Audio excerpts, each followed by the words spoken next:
Друзья, всем добрый вечер. Это новостной портал Нокта, программа «Цена свободы». Я ее ведущий Михаил Серкелей.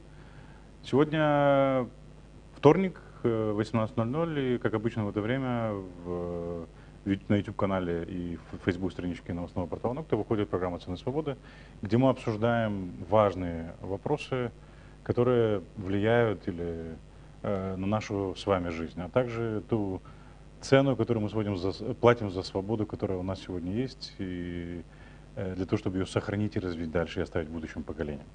Итак, друзья, за то время, что у нас не было в эфире, за что мы не выходили в эфир, произошло несколько событий важных, которые я предлагаю сегодня обсудить, которые произошли в Гагаузии, в Республике Молдова и за ее пределами, которые влияют на нашу с вами жизнь. Сегодня я предлагаю поговорить о событиях, которые произошли 19 августа, мероприятие, посвященное очередной годовщине самопровозглашенной Гагаузской республики, те заявления, которые там звучали, и вообще хотелось бы поговорить о заявлениях, которые в последнее время звучат в Гагаузии, которые не могут не вызывать тревогу. С этим мы поговорим с депутатом парламента Республики Молдова Уазу Нантой. Мы также поговорим сегодня с Леонидом Добровым, человеком, который тогда был, можно сказать, фронтменом, одним из фронтменов событий, которые происходили в начале 90-х. Как вы знаете, провозглашение Гагаузской республики закончилось созданием гагаузской автономии. С ним бы хотелось поговорить насчет того, были ли достигнуты эти цели, которые ставились при создании гагаузской автономии. И у нас в гостях также будет Андрей Шумаков, редактор новостного портала Delphi на русском языке из Эстонии. С ним мы поговорим о, скажем, инициативе, которую двигают страны Балтии, о запрете на выдачу туристических виз для граждан Российской Федерации в контексте военной агрессии Российской Федерации против Украины. Друзья, не забывайте подписываться на нас, ставить лайки и делиться этой передачей, для того, чтобы ее увидело как можно большее количество людей.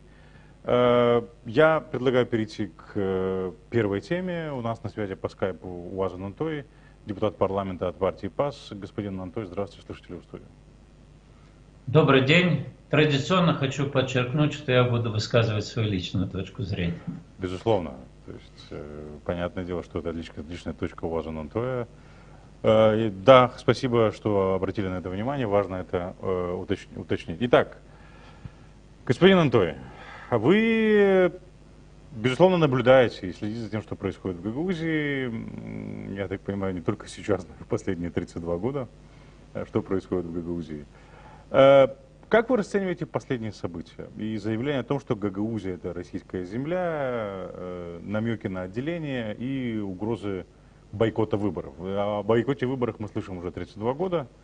Но вот о том, что Гагаузия — это российская земля, это что-то новенькое. Ну, звучат примерно от тех же, что и призывали бойкотировать выборы. Как вы вообще это все расцениваете и как вы к этому относитесь? Я констатирую, что, по моему мнению, Гагаузская автономия создана 23 декабря 1994 года посредством принятия закона, но она никак не может нащупать смысл своего существования. Безотносительно Кишинева, Кремля, Анкары. Вот чтобы сами жители автономии сами для себя решили, зачем нам нужна эта автономия. Потому что можно любить Путина, не имея автономии. Кричать, что Гагаузия — это русская земля, как-то странно в ситуации, когда путинский режим совершает преступления против человечества и пытается реализовать геноцид украинского народа и уничтожить украинское государство. И когда я говорю геноцид украинского народа, я имею в виду граждан Украины, к которым относятся гагаузы, проживающие на территории Украины. А когда читаешь заявление того же Ивана Бургуджи о том, что гагаузы — разделенный народ, если будет реализован проект Новороссия, а Россия от Одессы не отстанет, то и Молдова никуда не денется. В крайнем случае, там я не буду приводить лексику Ивана Бургуджи, ракетой по Кишиневу, и все угомонятся. То есть это трудно назвать смыслом существования гагаузской автономии. И Здесь можно долго перечислять, когда депутат Народного собрания объявляет власть, конституционную власть в стране желтой заразой, а в это время 19 сел из гагаузской автономии выигрывает гранты «Европейское село». Или когда Камрад, наконец, получает перспективу получить финансирование 160 миллионов лей на создание злополучной, несуществующей, точнее, канализационной системы. То есть это какие-то совершенно разноплановые события, которые проходят на маленьком клочке земли, но вот нет, я повторяю, автономия не может нащупать смысл своего существования, потому что, ну как, с одной стороны христианский народ, с другой стороны улица Ленина и памятник Ленина, которого ненавидит Путин, кстати. То есть и вот эти все митинги, которые собираются вроде бы против роста цен и тарифов, и неизбежно съезжает то ли в любовь к России, то ли в ненависть к Майе Санду и правящей партии. Есть еще один момент, на который я хотел бы обратить внимание. Конечно, легко обвинять во всем центральную власть в стране. Но давайте не будем забывать, что в том же Народном собрании есть депутаты, которые обращают внимание, что большая часть собираемых налогов на территории автономии остается в автономии, и что за этих ресурсов, которые значительно больше на душу населения, чем в других регионах Молдовы, за счет этих ресурсов можно было бы оказать существенную помощь жителям автономии, а не орать на митингах, что мы умрем от голода, мы умрем от холода. Но мы видим этот внутренний раздрай в Народном собрании, внутренний раздрай между исполкомом Ириной Влах и Народным собранием. И это, как говорится, здесь можно обвинять кого угодно, но мне кажется, повторяю, автономия не может нащупать свой смысл существования, прийти к внутреннему консенсусу, и нет ответственности перед жителями автономии внутри Народного собрания и исполкома. Это моя точка зрения. А то, что эти события проходят на фоне российской агрессии против Украины и на фоне того, что в этой войне, к сожалению, ничего окончательного еще нет, это только добавляет рисков для государства Республики Молдова в целом, особенно когда заявленный на 2 октября опять съезд депутатов всех уровней, абсолютно такая, скажем так, эмоциональная волюнтаристская структура, которая ничего общего не имеет с Конституцией Республики Молдова, она опять остается открытым вопрос, о чем договариваться на этом съезде, если этот внутренний раздрай в автономии уже длится годы. Господин Антой, вот вы сказали, что Гагаузия не может нащупать смысл своего существования. Вы наверняка, ну не наверняка, уверен практически, что помните, как вообще, ну, как развивались события в Гагаузии и в целом Республике Молдова вот в конце, во второй половине 80-х, потом в начале 90-х и так далее. Вот тогда, когда предоставляли автономию, Кишинев ее предоставлял для развития и сохранения гагаузского языка, гагаузской культуры и вообще культурного и экономического развития Гагаузии. Покажите мои книги. Да, покажите, пожалуйста, режиссерскую книжку господина Антоя, он как раз ее демонстрирует в камеру. Вот тогда была уверенность и вера в то, что гагаузская автономия будет направлена именно на сохранение и развитие гагаузского языка и гагаузской культуры. Что тогда думали в Кишиневе и какова была цель в Кишиневе предоставлять Гагаузии автономию и соглашаться на ту модель, которая в конечном итоге была реализована? Михаил, ну, ситуация была осложнена тем, что те события проходили в период развала СССР. И одновременно были зарегистрированы и Народный фронт, и Интердвижение Единства, и Гагауз-Халкы, и Возрождение болгарское. И тогда был каждый кричал о том, искренне кричал о том, что его болит. И мы помним, что в советское время у гагаузов были проблемы с образованием на гагаузском языке, там 4 года только в начальных классах, потом опять вернулись к русскому языку. Но на проблему сохранения этноса, языка, традиций, культуры наложились политические процессы развала СССР. И здесь надо назвать вещи своими именами. Республика Молдова была, советская социалистическая Молдавия была искусственным образованием, где люди, в отличие от прибалтийских государств, не были объединены идеей восстановления своей государственности. У нас не было такого прецедента. И советская система усиленно насаждала румынофобию. И эту румынофобию, особенно когда послушаешь того же Михаила Васильевича Кинди-Геляна или даже много более молодых, она продолжает оставаться среди наших сограждан в гагаузской автономии. Причем в такой совершенно средневековой, нелепой форме. И это все привело к тому, что была провозглашена независимость от Республики Молдовы и обратились к союзному центру: примите нас в обновленный Советский Союз. И потом, когда, если перескочить, давайте вспомним 2001 год. Тот же Михаил Васильевич Кинди-Гелян и еще там представители автономии подписывают с коммунистом Ворониным соглашение, что мы тебе дадим голоса, но ты сделай русский язык вторым государственным в Молдове, приведи Молдову в союз Россия-Белоруссия, всю Молдову, понимаете? Ну и там приписали одну строчку: создать условия для сохранения гагаузского языка и изучения молдавского. То есть, я повторяю, у нас получается такая картина, что мы говорим о этническом названии автономии, а получается идеологическое или геополитическое. Потому что вот проходят в Молдове общие выборы, да, избирает президент, избирает парламент.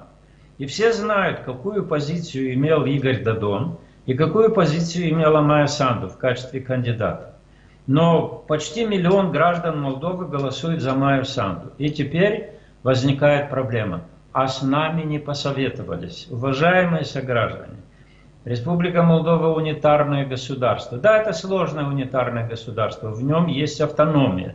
Но это не значит, что автономия может диктовать всей остальной Молдове внешнеполитический курс. Этот курс определяется на общих выборах. Здесь нет ничего обидного, потому что это правила игры, которые записаны в Конституции Республики Молдова.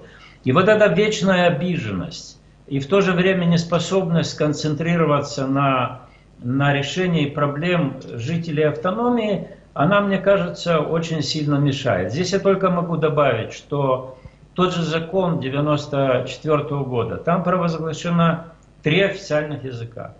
Но в действительности мы-то же с вами знаем, что грубо нарушаются права граждан Республики Молдова в гагаузской автономии, которые хотели бы увидеть хотя бы один нормативный акт на гагаузском языке и на официальном языке этой страны, который для меня румынский, для него, понимаете? И здесь, я говорю, здесь нужна честная дискуссия между людьми, которые уважают друг друга и хотят вместе нащупать что нас объединяет. Хорошо, вот эта вот дискуссия, вы говорите про дискуссию, очень важное замечание, к сожалению, ее нету. Вот эти вот площадки, которые создаются, они для чего вообще? Там есть дискуссия вообще какая-то по этим вопросам или там обсуждают про то, какие красивые вопросы? Если вы имеете в виду Народное собрание и парламент, да, на мой взгляд, там нет обоюдной искренности, и там нечего ожидать. Понятно. Потому что, когда я в предыдущем составе парламента входил в состав этой рабочей группы, или как ее называют, я предлагал, давайте отложим в сторону этикетки и прочее, прочее.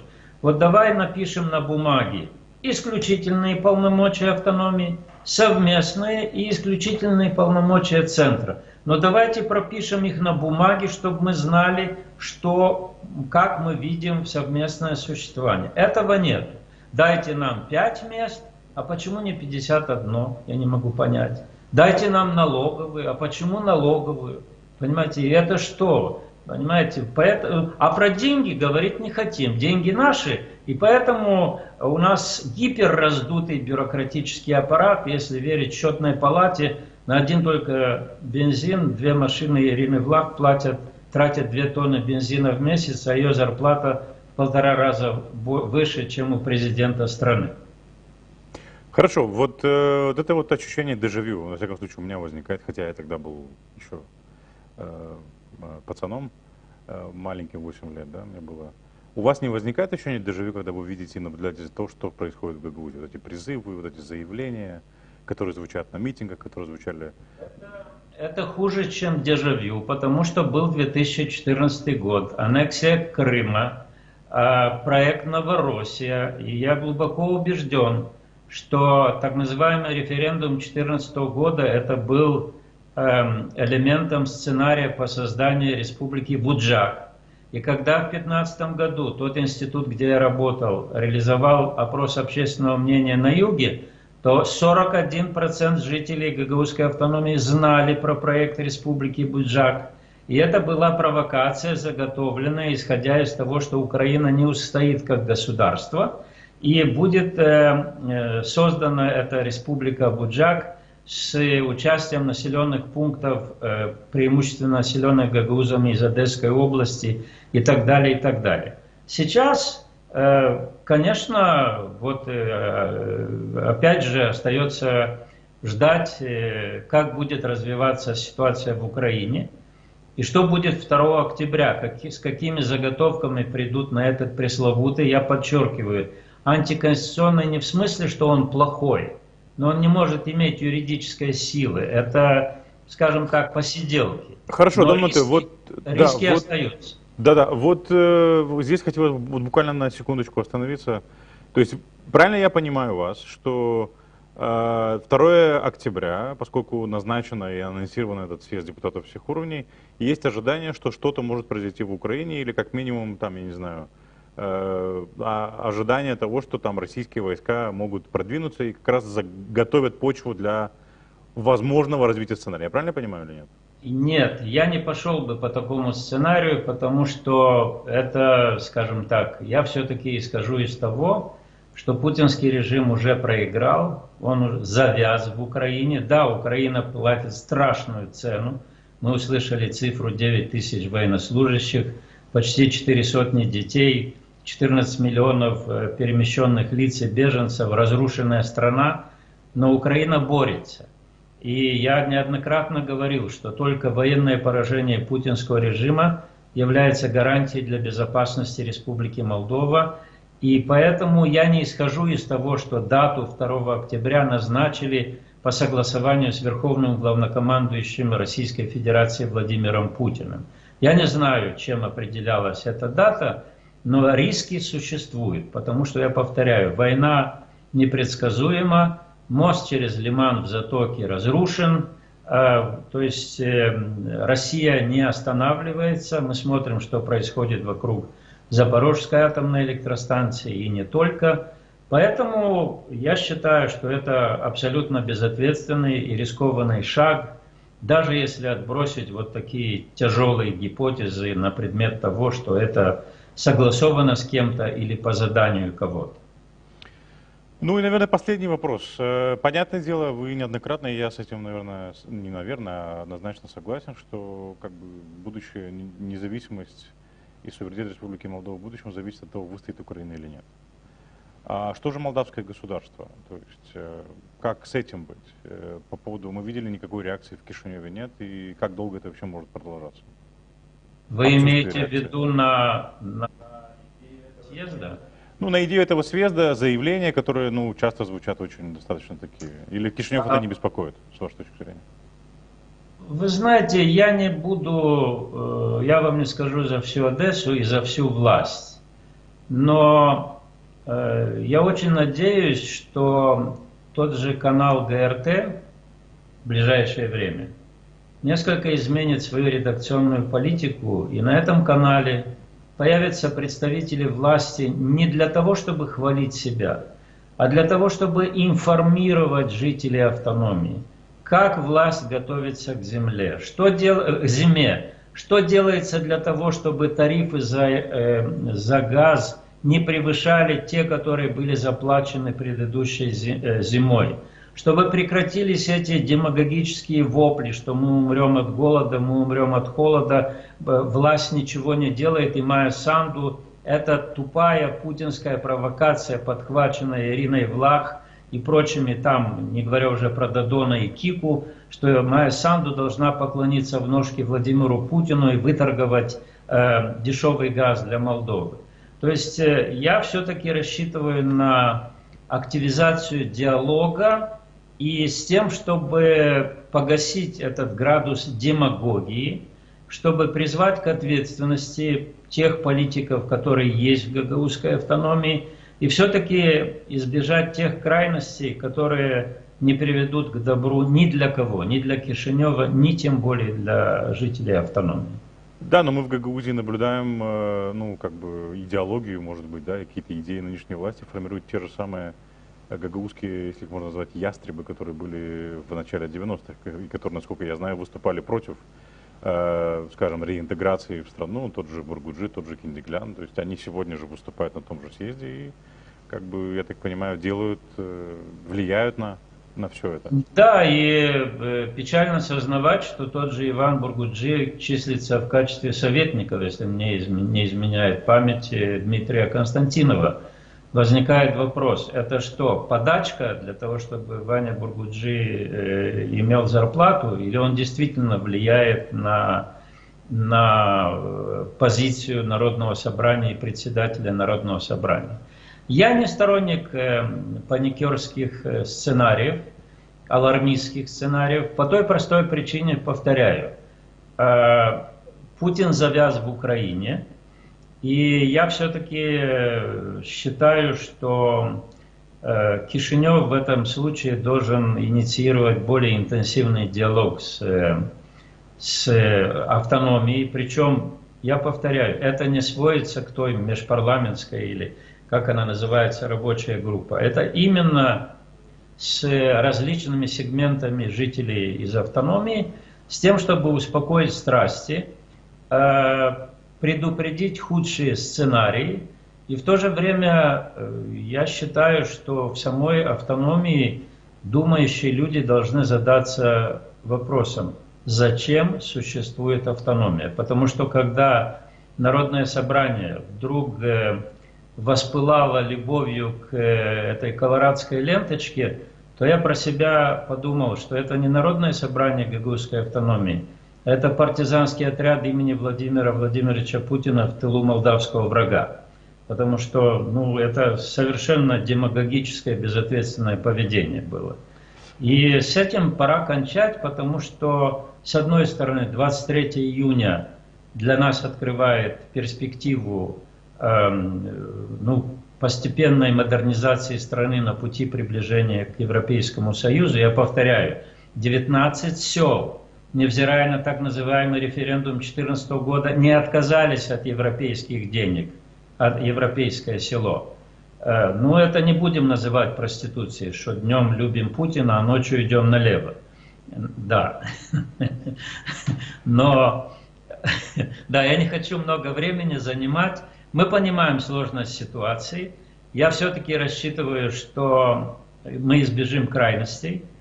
И я буду среди своих коллег по партии, по правящей партии, все-таки выступать за интенсификацию диалога с тем, чтобы демагогов отсечь и действительно говорить с людьми о том, что их болит и чего они боятся. Господин Занатой, спасибо большое за ваше включение и за ваше мнение по поводу того, что происходит в Гагаузии. Ждем вас в наших следующих эфирах, когда будет такая необходимость и возникнет необходимость. Спасибо большое. В плачере. Да, приятного вечера. Друзья, это был депутат парламента Уаз Занатой с мнением о событиях, которые происходят в Гагаузии, и с комментарием по поводу 32-й годовщины, которую отмечали недавно в Гагаузии, посвященной 19 августа, как вы помните. Друзья, не забывайте подписываться на наш канал, делиться этим видео, ставить лайки, чтобы это видео увидели как можно большее количество людей, эту программу увидело как можно большее количество людей.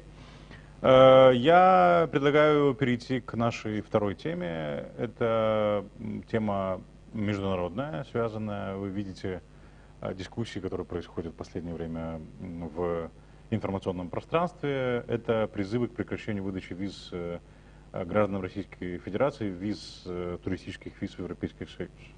По поводу этого большая дискуссия, насколько это справедливо, несправедливо, потому что очень многие граждане выехали из Российской Федерации, и очень многие, безусловно, еще захотят выехать в связи с тем, что ситуация усугубляется, и как бы режим в России не становится лучше, а только хуже, закручиваются гайки. Вот поговорить об этом я предлагаю с Андреем Шумаковым, главным редактором РусДелфи. Андрей, здравствуйте, слышите ли вы студию? Да, студию прекрасно слышно. Михаил, здравствуйте. Я правильно назвал вашу должность? Главный редактор или я ошибся? Главный редактор. Главный редактор, да, отлично, Андрей, да. Андрей, мы тоже рады вас видеть, и спасибо за возможность поговорить с вами о вот этой важной теме. Скажите, пожалуйста, вообще вы, безусловно, следите за тем, что происходит в России, вы, безусловно, общаетесь с российской эмиграцией в той же Эстонии, в тех же странах Балтии. Скажите, пожалуйста, волнует это людей, и с вашей точки зрения, к чему может привести этот запрет, если он в конечном итоге будет внедрен? Да, этот вопрос, безусловно, волнует людей, но я бы сказал так, что если по вопросу войны в русскоязычном и эстоноязычном обществе, например, в Эстонии есть какой-то консенсус, война это плохо, войну необходимо прекратить как можно скорее, то по вопросу выдачи виз этого консенсуса нет. И как раз для русскоязычных жителей, особенно для тех, кто с российским паспортом живет по временному виду на жительство, вся ситуация вокруг и виз туристических, и видов на жительство, эта ситуация очень болезненная, и люди понимают, что это не просто какая-то мера, которая ограничивает поток туристов в Европу, бог бы с ними, с туристами, но это и действительно возможность для некоторых оппозиционеров уехать, например, из России и сделать это, скажем, не в одну из стран Азии, не в Турцию, а напрямую, просто перейдя пешком по мосту между Ивангородом и Нарвой. Теперь этой возможности все-таки нет. И когда европейские политики или эстонские политики говорят, что, мол, ребят, ну вы обращайтесь за какими-то гуманитарными визами, визами беженцев и так далее, мы понимаем, что, наверное, для них то, как выглядит ситуация в России, это все еще что-то новое. Они все еще думают, что там какие-то цивилизованные меры уж очень сильно популярны. Но пока ты обратишься за гуманитарной визой, пример некоторых оппозиционеров показывает, что очень много времени может пройти, и, к сожалению, человек может оказаться просто где-то в местах лишения свободы, и это не очень здорово. Плюс эта ситуация немножечко шире, речь идет не только о туристических визах, но и, например, сейчас в Эстонию люди, у кого временный вид на жительство и визы D, так называемые, то есть рабочие визы, не могут пригласить с собой близких родственников, то есть жену, мужа, маму, папу и так далее. Раньше это можно было делать, сейчас, к сожалению, нет. И эта ситуация тоже очень волнует русскоязычное сообщество в Эстонии. Андрей, вот такой вопрос. Мы видим, что всего этого фронтлайнерами, да, или как бы на передовой всего этого процесса выступают именно страны Балтии: Эстония, Латвия, Литва. Скажите, пожалуйста, с чем это связано? Это связано с тем, что как бы оппозиционеры и те, кто хочет эмигрировать из России или уехать из России, прежде всего приезжают в эти страны, или есть что-то другое, которое стоит за этим? Я думаю, что это не связано с тем, что оппозиционеры приезжают, потому что оппозиционеры, как раз и в нашем эфире на портале Русдельфи.ee была Евгения Чирикова, в общем, довольно известная российская оппозиционер, и как раз оппозиционеры это против этих мер. Оппозиционеры это как раз с этими мерами не согласны. И если послушать других оппозиционеров, они тоже считают, что такими мерами войну не выиграть. Поэтому связано это исключительно с двумя вещами. Первое – это приграничные страны с Россией. И поскольку нет сейчас у Европы авиасообщения с Россией, то многие российские туристы использовали отчасти Латвию и в большей степени Эстонию просто как для транзита. То есть люди приезжали на автобусе Санкт-Петербург-Таллин, садились в самолет, летели в Европу и, наверное, эстонцев такая ситуация могла бы раздражать. Хотя здесь нужно сказать, что все-таки транзитные визы пока действуют. То есть пока Европа визы совсем не отменила, и поэтому, в общем-то, с условной французской, бельгийской и так далее визой ты можешь через Эстонию проехать. Вторая причина — это, конечно же, такой посттравматический синдром, несмотря на то, что от выхода из состава Советского Союза, от восстановления независимости прошел уже 31 год, но все-таки страны Балтии помнят, каково это жить в одном государстве с таким большим и, в общем-то, серьезным во всех смыслах соседом, и совершенно этого не хотят, и если есть возможность каким-то образом эту экспансию подавить, то они ее пытаются подавить. Ну хорошо, а вот, скажем, звучат заявления по поводу того, что, ну, в случае, допустим, если, не дай бог, конечно, да, Россия добьется своих результатов в Украине, то следующее, ну, понятно, Молдова тут даже не обсуждается, а затем по очередь стран Балтии, трех республик: Эстония, Латвия, Литва. Люди, как бы, в Эстонии, граждане, обсуждают это, опасаются этого, понимают, что это может произойти, или нет такого опасения?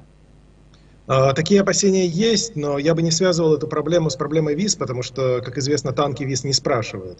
Но все-таки здесь есть определенная надежда, что страны Балтии находятся в НАТО, и есть войска НАТО, расквартированные в каждой из этих стран, и мне кажется, важный момент, что все-таки, например, британским контингентом войск, самый многочисленный в Эстонии традиционно, им управляет эстонский офицер. То есть, грубо говоря, если что-то случится, то войска НАТО поведет в бой эстонский офицер. Мне кажется, это очень важная деталь.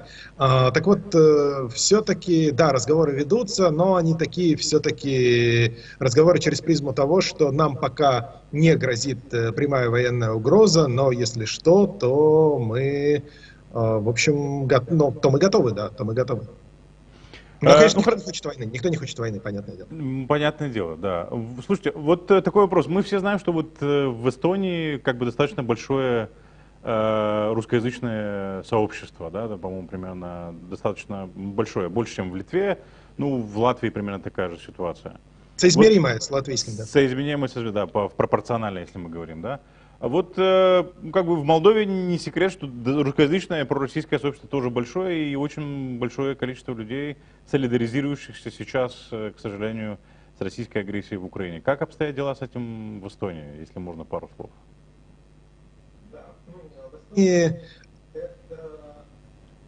В Эстонии эта ситуация, я бы сказал, немножечко географически градуируется. Что это означает? Есть регион Идавирума на востоке страны, на северо-востоке страны. Это Нарва, да? Это правильно? Да, с самым крупным городом Нарвой, не столицей региона, но самым крупным городом, с пограничным городом. И вот здесь есть важная деталь. Нарва — город совсем уж пограничный, то есть пешком до Ивангорода, ну, несколько сот метров, просто нужно через мост перейти, и все, и ты в России. И очень долгое время, буквально до перехода России полностью на цифровое телевидение, в Нарве принимало российское телевидение, ну, буквально на вбитый в телевизор гвоздь. То есть можно было вставить гвоздь в антенное гнездо, и все, прекрасно показывало российское ТВ. И вот мне кажется, что все-таки есть определенное влияние российского телевидения на умы норвитян, и в том числе и на то, что люди долгое время просто не соприкасались с эстонским и с эстоноязычным контекстом. И даже сейчас услышать эстонскую речь в Нарве — это вот какая-то экзотика, это прямо экзотика. Но, грубо говоря, население там делится 95 на 5% в пользу русскоязычных. И, конечно, большинство из этих русскоязычных, они находятся в таком немножечко пророссийском контексте. Кто-то больше, кто-то меньше. Разумеется, не все, но так или иначе, даже если люди смотрели какие-то развлекательные шоу на Первом канале, ну, наверное, на них как-то это действовало. И вот здесь я бы сказал, что в Таллине все-таки, и даже в Кохлаярве тоже находится в Идавирума, даже в Кохлаярве ситуация все-таки не такая, и здесь какого-то но какой-то такой подавляющей поддержки того, что происходит в Украине или в целом российского режима нет. Этой поддержки нет и в Нарве. Этой поддержки нет и в Нарве. Все-таки нарвитяне видят через реку Ивангород и видят, что Нарва живет лучше, и помнят, что большое количество россиян приезжало всегда в нарвские магазины, в нарвские супермаркеты, особенно за сыром и так далее, и так далее. Но тем не менее, вот какая-то такая пуповина, я бы вот этот мост между Нарвой и Ивангородом как раз с этой пуповиной и сравнил, вот она как-то действует все-таки.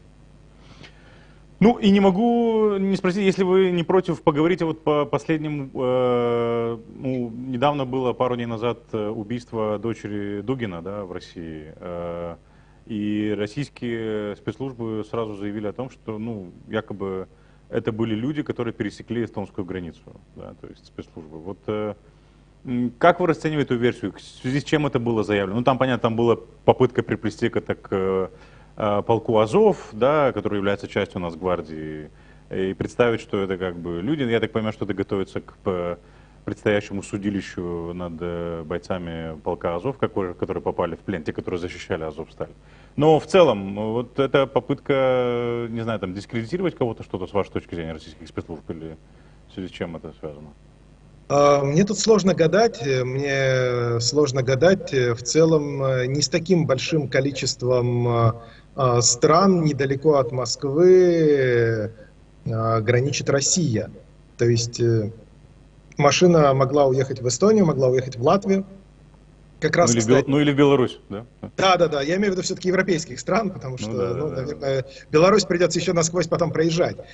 Кстати, тот пограничный переход, который, если верить, опять-таки, российской стороне, проезжал предполагаемая со стороны ФСБ убийца, он находится как раз ближе к Латвии. То есть через него в свое время ездил автобус Москва-Рига. То есть там как раз просто шоссе так проходит. И, возможно, она уже потом поехала в Латвию. Мы этого не знаем, потому что департамент полиции погранохраны нам эту информацию не подтвердил и не опроверг, поскольку они имеют право не выдавать информацию о лицах, пересекающих государственную границу. А поскольку Россия не сделала официального запроса в департамент полиции погранохраны Эстонской Республики, то эта информация так и осталась секретной, в том числе и для журналистов. Ну, я понимаю. Ну, в целом, это достаточно такое громкое убийство, и тут российская сторона сразу выдала, что это, Украина, понятно, в этом контексте самое удобное, с моей точки зрения. Но, с другой стороны, Украина выдала, и вчера, допустим, тот же Арестович заявил, что это, скажем так, расправа и попытка адрес и сигнал тому же Дугину. Вы как это расцениваете, если вы изучали этот вопрос? Вы знаете, у меня все-таки маловато данных, чтобы каким-то образом ими оперировать. Господин Арестович может, как известно, оперировать информацией, даже если ее чуть-чуть не достает. Я на себя такую смелость не возьму, я не настолько смелый человек. В любом случае достаточно громко, и даже здесь в Молдове, смотрим, социальные сети достаточно очень активно по этому реагируют. Я так понимаю, в Эстонии тоже, да? Да, абсолютно, конечно, за этим следят, и понятно, что эти новости очень популярны, и особенно когда к ним все-таки российские спецслужбы неожиданно привязали Эстонию, то это вышло на какой-то новый уровень популярности, но, как я понимаю, все-таки никто эту женщину с ее дочерью, которую ФСБ объявила предполагаемой убийцей, никто ее не ищет, по крайней мере, не заявляет о том, что он ее ищет, поскольку все-таки официальных запросов не было. И на сегодняшней пресс-конференции министр иностранных дел Рейнсалу сказал, что мы все сказанное российской стороной по этому поводу расцениваем как провокацию, и других заявлений по этому поводу не будет. И, Андрей, наверное, самый последний вопрос. У нас программа называется «Цена свободы». Вот хотел бы вас спросить, Эстония, где вы работаете и сейчас живете, какую цену платит за то, чтобы, скажем, быть свободной, самостоятельно принимать решения, имея такого, как вы сами выразились, серьезного во всех отношениях соседа? Да, сейчас с 24 февраля эта цена повысилась, но все-таки она пока далека от той цены, которую платит Украина. И все-таки за свободу Эстонии не приходится бороться с оружием в руках. И, конечно, это отрадно. То, как текущая ситуация и война в Украине отражается на повседневной жизни эстонцев, я бы отметил две вещи. Первое, все-таки наплыв беженцев в Эстонии очень серьезный. По разным оценкам их количество достигает от 30 до 50 тысяч, что для страны с населением в 1 миллион 300 тысяч человек довольно серьезная цифра, довольно серьезная цифра. И этих людей нужно селить, им нужно помогать. И дело тут не только в каких-то пособиях, например, но просто население страны увеличилось на 50 тысяч человек неожиданно. Их нужно как-то куда-то трудоустраивать, куда-то устраивать детей и так далее. Это первый аспект. И второй аспект — это, конечно же, цены, в том числе на энергоносители, потому что, нас всех ждет довольно прохладная, видимо, во всех смыслах осень, и посмотрим, чего нужно ждать от цен на отопление и на электричество. В Эстонии есть еще одна проблема, или не проблема, а одна данность. Это биржевые цены на электроэнергию. И у довольно большой части населения, так называемые биржевые пакеты, цена на электричество может разниться и может составлять совершенно разные цифры, от каких-то умеренных до совершенно фантастических. На прошлой неделе, в среду, цена за электричество достигла пика, и в период между 6 и 7 часами составляла 4000 евро за киловатт в час. Там либерализовали рынок электроэнергии, я правильно понимаю? Да, совершенно верно. Да, совершенно верно. И это максимальная цена на бирже, которую можно платить. То есть выше этой цифры она уже не может подняться, но тем не менее даже эта стоимость привела к тому, что некоторые кафе отключали кондиционеры и выключали электричество и делали специальное объявление, что мы делаем это вот потому, что электричество слишком дорогое. То есть, вот таким вот образом честно поступали. Когда вся эта ситуация выйдет на какой-то более долгий срок, то есть это осень, зима, отопительный сезон, тогда посмотрим. То есть пришлось решать проблемы с газом. И Эстония, кажется, по крайней мере, сейчас свои проблемы с газом решила, и поэтому призывает громче других Европу отказаться от энергоносителей. От российских энергоносителей. Но, тем не менее, это существенно подняло цену на газ, и вот это может быть та цена, которую платит эстонское общество за свою свободу. Пока, по крайней мере, пока эта цена достаточно умеренная.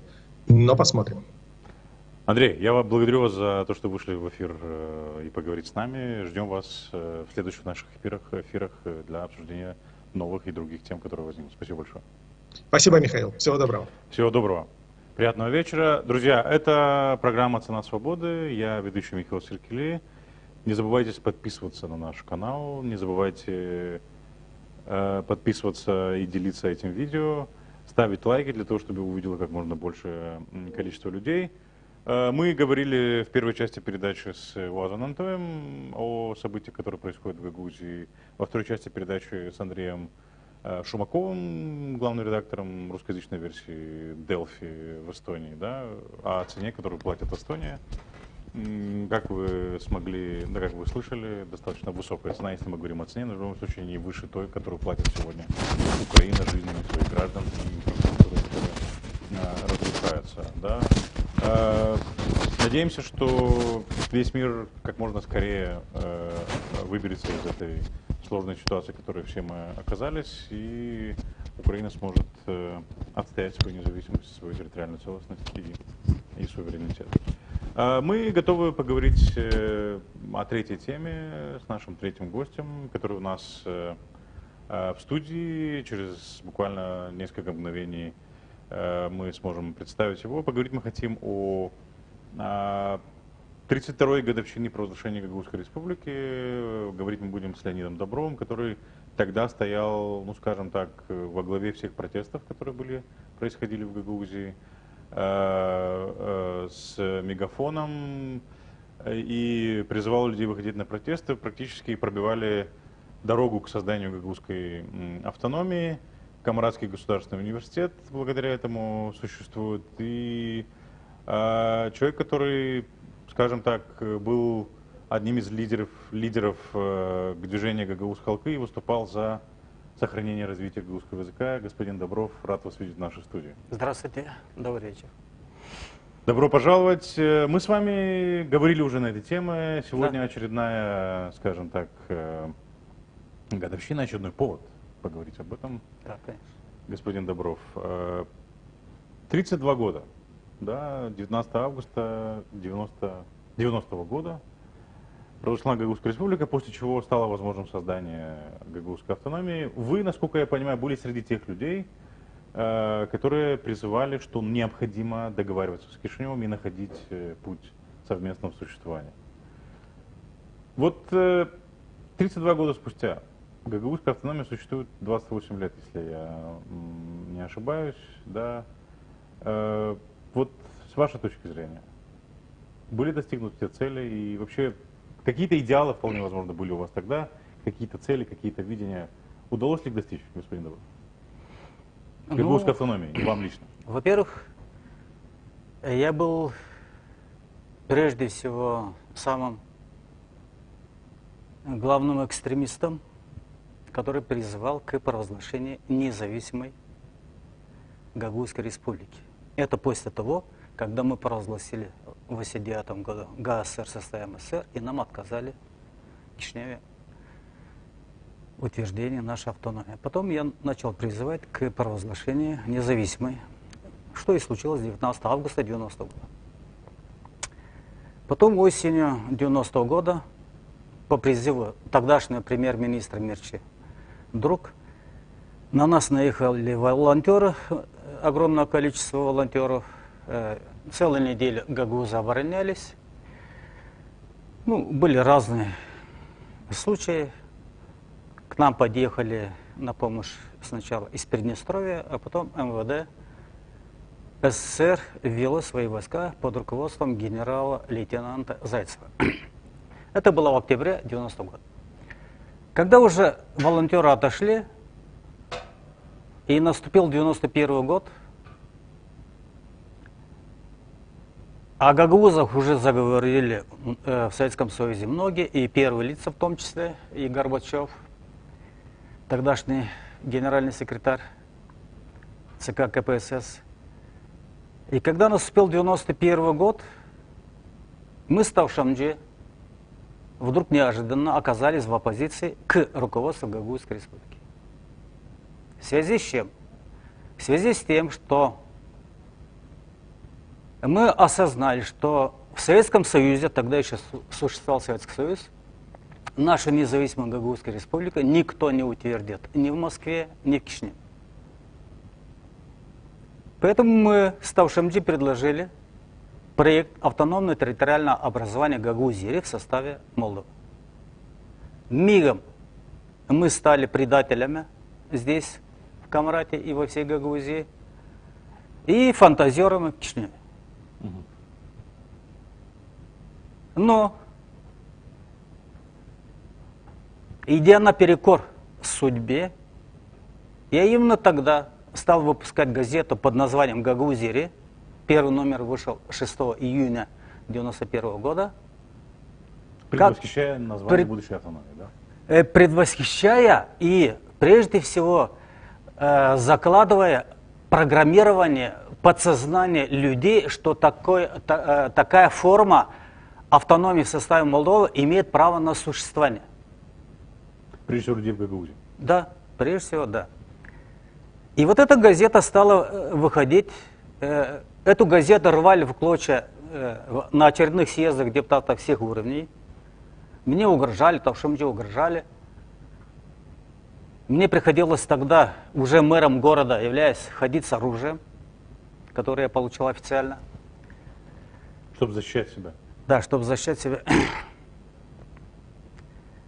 Никто не предполагал, что наступят времена, и именно наш проект, ну, в более расширенном виде, уже профессионалами, юристами обработанный, что именно этот проект с таким названием в 1994 году будет принят парламентом Молдовы. С тех пор минуло 28 лет. Чего мы хотели, чего мы добились и чего как бы, ну, упустили. Прежде всего мы упустили родной язык. Об этом уже говорят все. Если в те времена, 30 лет назад, в гагаузских населенных пунктах абсолютно все население, начиная от млада и старшего, они все владели и говорили на родном языке, то спустя 30 лет, Даже в Камрате, да? даже в Камрате и в Чадрунге и Волконештах, с детьми уже стесняются родители, молодые родители, говорить на родном языке. Это упущение колоссальное, но я не скажу, что это только наше упущение. Мы в 1995 году, когда уже утвердили нашу автономию, и был избран Башканом Табульщик, председателем Народного собрания Пашаллы, как бы никто из наших руководителей Гагаузской республики не вошел во власть, поэтому мы фактически передали власть в руки других людей, которые до этого не боролись с нами, не были рядом с нами. Поэтому вся ответственность лежит на последующих властях, которых наш же народ гагаузский выбирал к власти, к управлению. Поэтому на них лежит вся ответственность. Могли бы мы это предположить 30 лет назад, что в этом ракурсе пойдет потеря родного языка? Нет, тогда мы не могли это предположить. Но То есть об этом никто не задумывался даже об этом или что? мы не задумаем, мы думали, что автоматически, если у нас появляется автономия, университет появляется, то автоматически родной язык будет расширяться. Мы так думали, ну, может, наивно думали, я не знаю.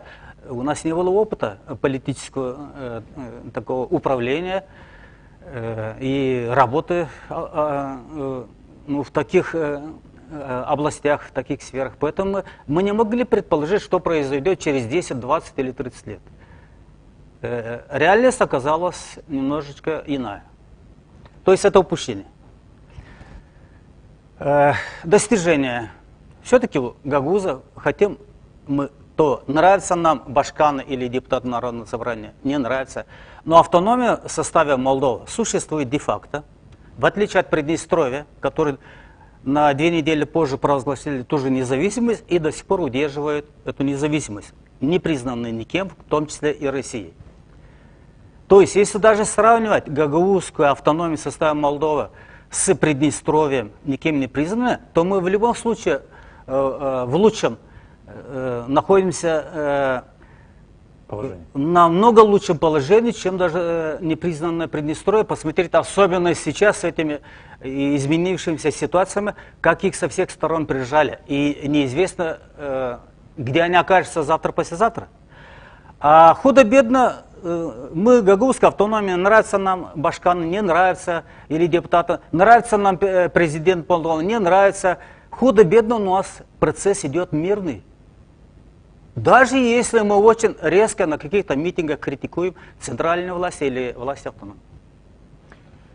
Господин Добров, вот вы гагаузский вопрос, гагаузский язык, гагаузская культура, это, безусловно, вопросы внутреннего развития Гагаузии. Ну да. Как вы относитесь, вот буквально в первой части передачи мы говорили с Уазом Антоем, который высказал такое мнение, что гагаузская автономия до сих пор не нащупала цель своего существования где-то.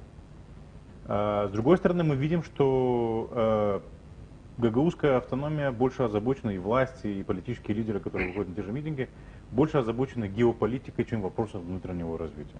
Вас это не смущает, вас это не огорчает, или как вы вообще к этому относитесь? Дело в том, что Гагаузия всегда уделяла геополитике больше внимания, чем внутренним процессам. И в результате чего мы в конечном счете хоть что-то добились. Ну окей, добились, дальше что? Хоть что-то добились.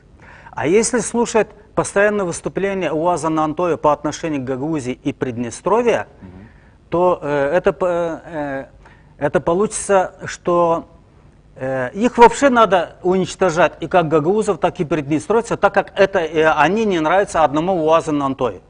Уаз Антой – это тот же экстремист, каким я числился 30 лет назад, но только современный экстремист.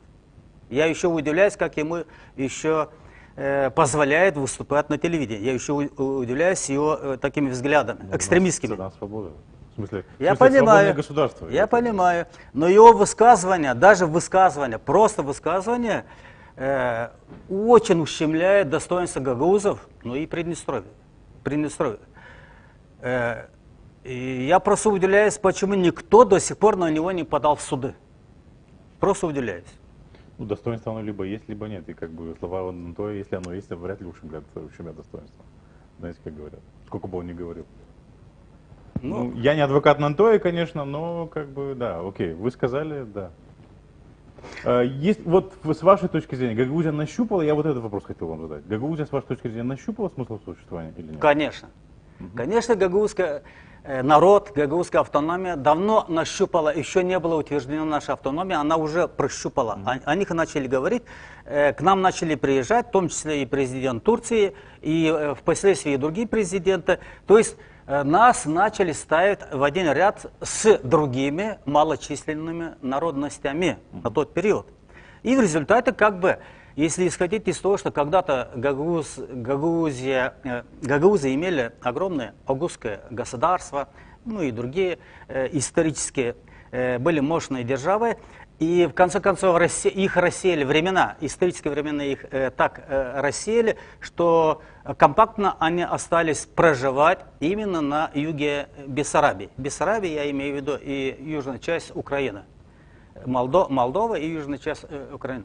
А больше как бы так компактно гагаузы, которые еще владеют своей культурой, своим языком относительно, ну, больше нигде их нет. Возьмите, пожалуйста, в Болгарии, гагаузов было много, они уже давно не владеют своим родным языком. В Румынии, Добруджи тоже не владеют родным языком, в Греции они не владеют.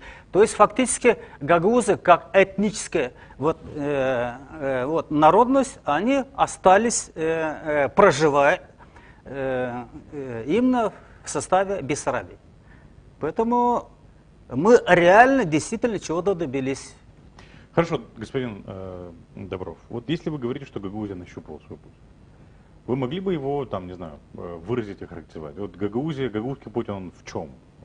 Мы с Россией, мы с Путиным, там, я не знаю, мы любим Россию, но при этом не против того, чтобы Европейский Союз вкладывал сюда деньги. Вот в чем он выражается? Ну, как бы... Ну, давайте начнем с образования. Прежде всего, у нас до провозглашения нашей автономии, до провозглашения независимости, не было ни одного высшего учебного заведения. Впоследствии появился университет.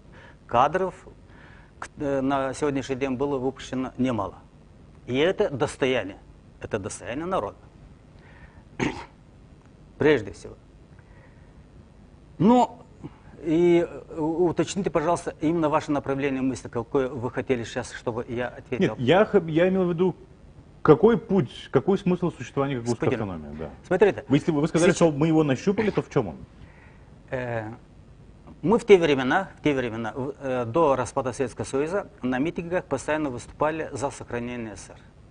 Нас критиковали, беспощадно критиковали Кишиневе, Народный фронт, ну и другие.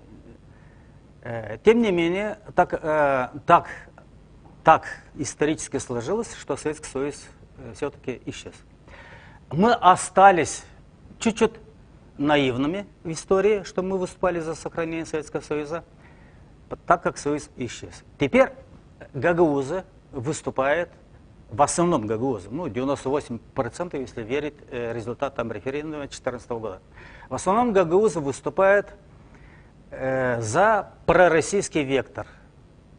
То есть возрождение Советского Союза, я правильно понимаю?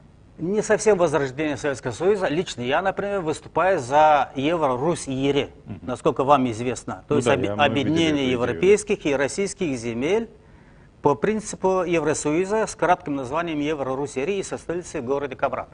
Конечно, это смешно. Это так же смешно, как было смешно и университет Камрата в свое время, и как и Гагаузская независимая республика была. Точно так же смешно было же.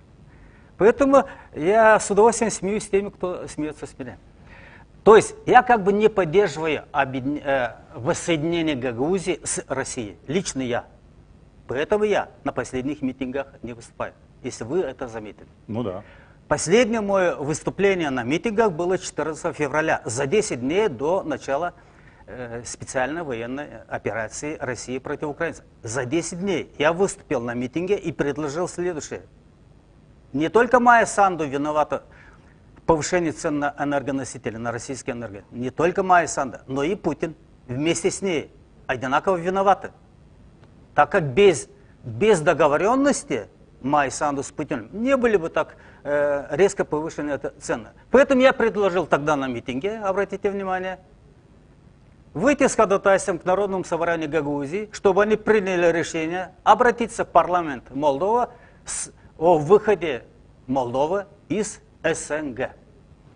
Если вы помните, что тогда случилось? Сразу замяли это дело. И Народное собрание не стало обсуждать мои заявления. И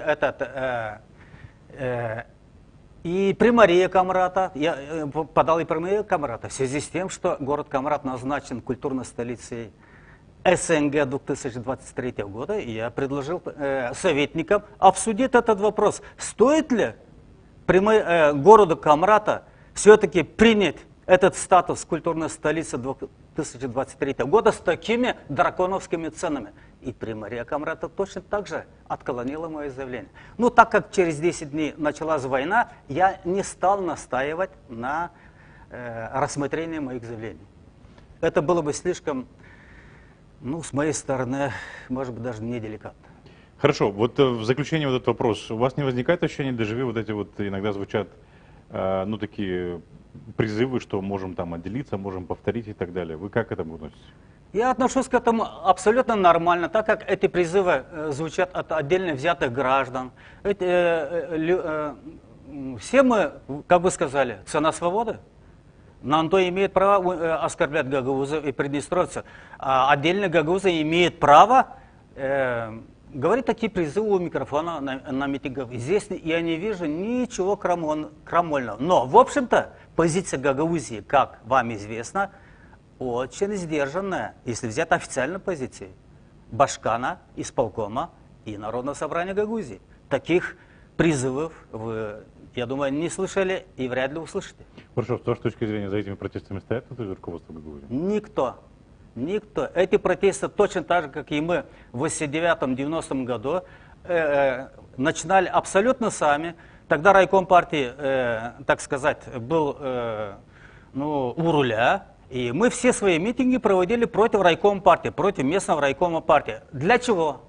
Для того, чтобы склонить райком партии к тем призывам, которые мы требовали на митингах. И что вы думаете? Спустя полгода райком партии полностью стал наши ряды, и вместе с нами стали добиваться независимой Гагаузской республики. Хорошо, но эти же протесты сейчас не против исполкома Народного собрания. Ну, трудно сказать, против, не против, по крайней мере, никто не выходит из официальных властей. Случайно попалась Башкан, случайно пригласила к себе, и, как нам известно, безрезультатно они о чем-то несколько часов говорили. Ну хорошо, поскольку у вас есть опыт организации протестов, вы видите будущее этих протестов, чем они могут быть? Конечно. Период наступления Голодомора, о котором говорят все средства массовой информации, в том числе и ваши средства массовой информации, тем более, я считаю, что это... Голодомора какого, извините?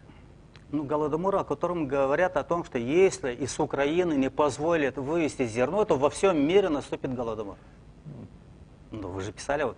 Нет, мы этого не писали. Ну, как не писали? Вы перепечатывали официальную пропаганду Лондона. Это не наше заявление. Это не наше заявление. Это мы даем позицию всех. Да. Смотрите, Карл Маркс 150 лет тому назад в своей книге «Капитал» написал очень интересный лозунг. Одну минуточку. Ну так, на память его скажите, просто нет времени. Призрак бродит по Европе, да? Призрак коммунизма.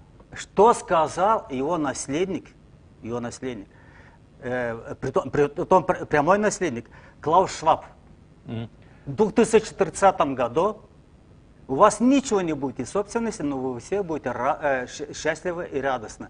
То есть коммунизм возвращается, но во всем мире, по всему миру. Поэтому была введена вот эта шизопандемия в 2020 году, которую вы тоже рекламировали. Поэтому началась война на Украине. Именно поэтому началась война. Поэтому сейчас нам угрожают голодомором. Именно поэтому нам угрожают голодомором. Нам голодомором никто не угрожает, господин Добров. Возвращаясь к нашей теме. Гагаузия достигла. К чему она, как вы видите, будущее Гагаузии? Даже не 50 на 50, а 70 на 30. 70% достигла. Okay. Господин Добров, благодарим вас за участие в сегодняшней передаче. Ждем вас еще для обсуждения тем, которые возникнут дальше, связанных с гагаузской автономией. Спасибо вам.